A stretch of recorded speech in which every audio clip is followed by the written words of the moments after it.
you from? I'm from Texas. Texas? Yes, sir. I took a wrong turn. I took a wrong turn when I crossed the Red River. No, I had to come experience America, so that's what I'm doing. Yeah. Yes, sir.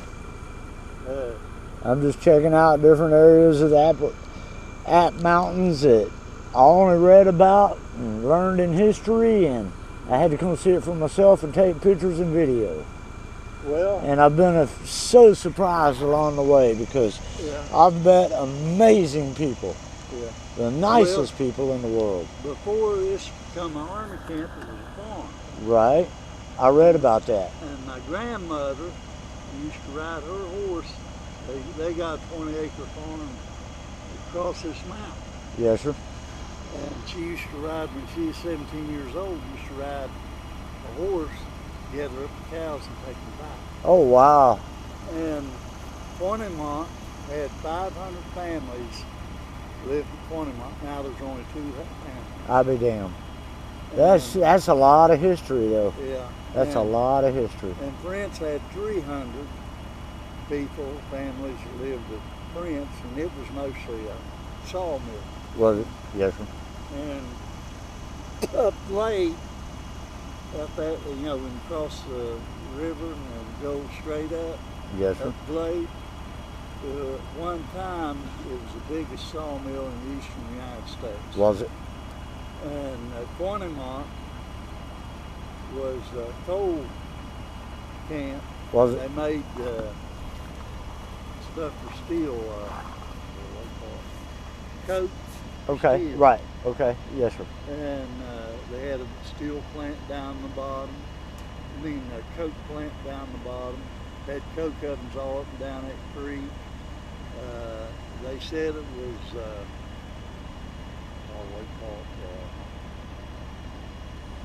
what do you call that town that they called West Virginia was, because West Virginia wasn't flat. Uh-huh. They couldn't build much on these sides. It is. There's nothing but mountains. Y'all are so lucky to live here. Yeah.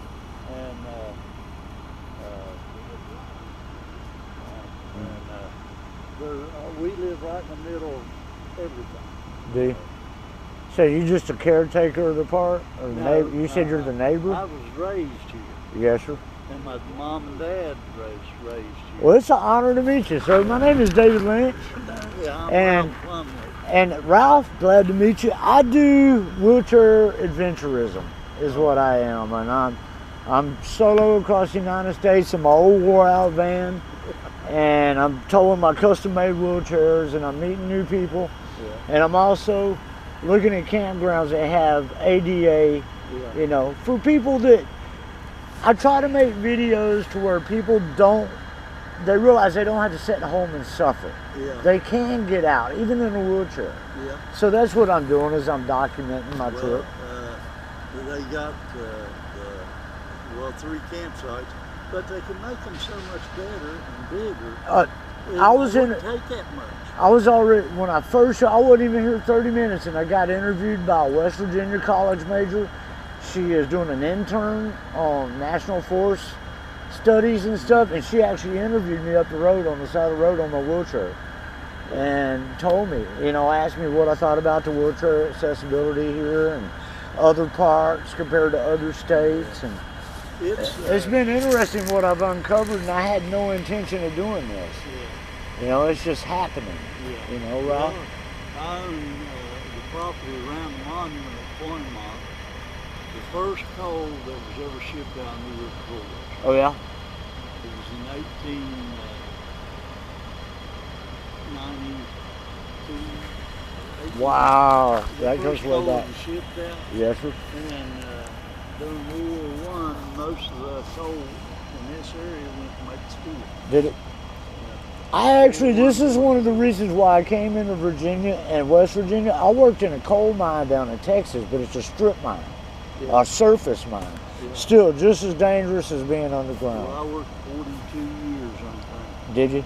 I have so much respect for the miners that went underground. There's no way in hell David Lynch is going underground. Nope, I would not do it. Whatever you start out doing, usually you stay with it. Right. When I started out.